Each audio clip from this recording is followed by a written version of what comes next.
করবেন না, হুড়াহুড়ি করবেন না। সাদাপুর রহমতুল্লাহ দরবারে এসেছেন।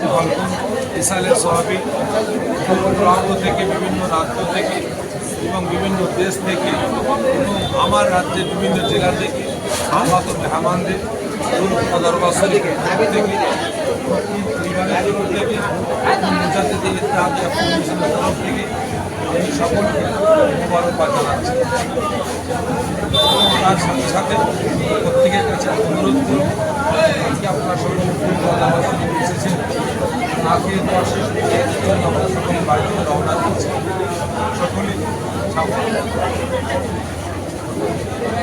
সাবধানে আসবেন, সতর্কভাবে আসবেন, কারণ বিভিন্ন খবর পেলাম বিভিন্ন জায়গায় বাইক দুর্ঘটনা হয়েছে, 4 চাকা অ্যাক্সিডেন্ট হয়েছে।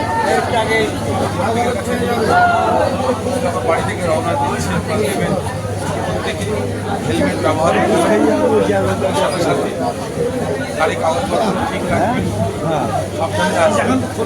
দরবার শরীফ এসে এখানে আপনারা 5 ওয়াক্ত নামাজের সাথে আদা করবেন এবং বাদ বাকি যেখানে মাহফিল হয়ে গেছে ফজরের নামাজের পর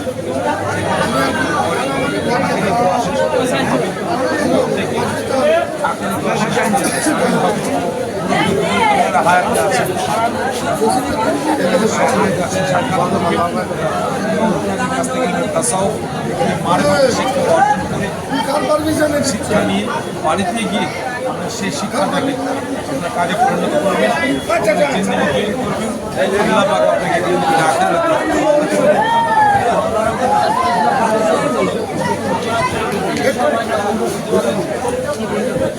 দেখেন, সব থেকে বড় জিনিস হচ্ছে লালাপি রহমতুল্লাহ আলাইহির সিলসিলা দুশ্মন এখন প্রচুর বেরিয়েছে।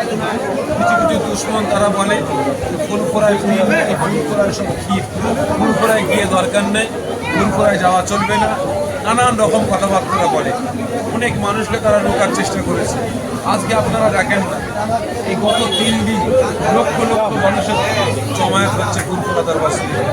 হাজার চেষ্টা করলেও তারা পীরের দরবারে, তারা পীরের মুরিদদের আশা কোনোদিন রুখতে পারবে না,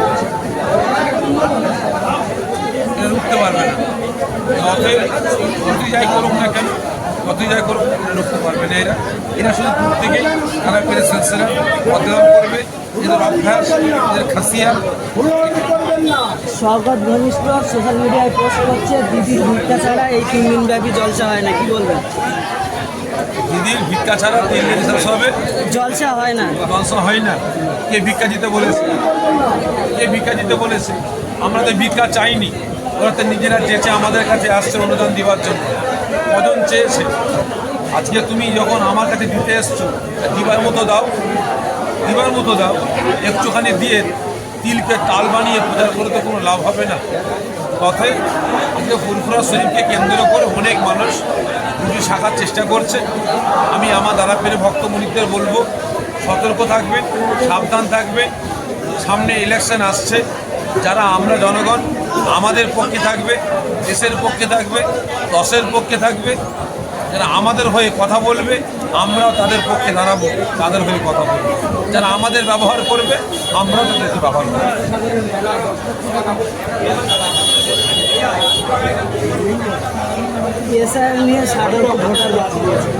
দেখেন, এটা একটা মারাত্মক চক্রান্ত, বিশেষ করে মুসলিম সমাজকে শেষ করার একটা মারাত্মক চক্রান্ত, মুসলিম সমাজকে ডিভোটার করার একটা চক্রান্ত চলছে।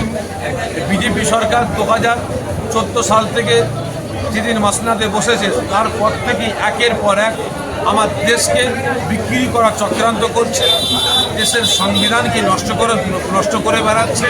এখন নতুন করে আমরা দেশের জনগণ আমাদের স্বাধীনতাকে এরা ছিনিয়ে নেবার পরিকল্পনা করছে। তো আমি আমার দেশের, আমি আমার রাজ্যের সর্বধর্মের মানুষের কাছে অনুরোধ করব, এই বিজেপি নামক যে সন্ত্রাস, যে দেশদ্রোহী, যে সংবিধান বিরোধী, এদের বিরুদ্ধে আমরা গর্জে না উঠি, তাহলে এরা আগামী দিন আমার দেশকে ধ্বংস করে ফেলবে। শুধু তাই নয়, কদিন আগে দেখছিলাম একটা সোশ্যাল মিডিয়ার মাধ্যমে যে হোলিকে কেন্দ্র করে, দোলকে কেন্দ্র করে, রং মাখাকে কেন্দ্র করে একটা আমার বোনকে উলঙ্গ করছে, উলঙ্গ করার পরিকল্পনা করছে। অবিলম্বে আজকে এদের আচরণ, এদের ব্যবহারটা হলো এটাই যে এরা ক্ষমতায় পাওয়ার পরে এরা এখন যদি একটা দলকে কেন্দ্র করে আমার বোনকে উলঙ্গ করার চেষ্টা করে, তাহলে এরা আমার রাজ্যে ঢুকে বললে ক্ষমতা পেয়ে গেলে এরা আমার রাজ্যের মা বোনের ইজ্জতকে নষ্ট করবে। অবিলম্বে আমার রাজ্য থেকে বিজেপিকে তাড়াবার ব্যবস্থা নিতে হবে। আমরা দেশের জনগণ, রাজ্যের জনগণ আমাদের শপথ গ্রহণ করতে হবে যে আমরা রাজ্য থেকে বিজেপি মুক্ত রাজ্য গঠন করব, সেদিকে আমাদের টার্গেট নিয়ে হাঁটতে হবে। শুভেন্দু অধিকারী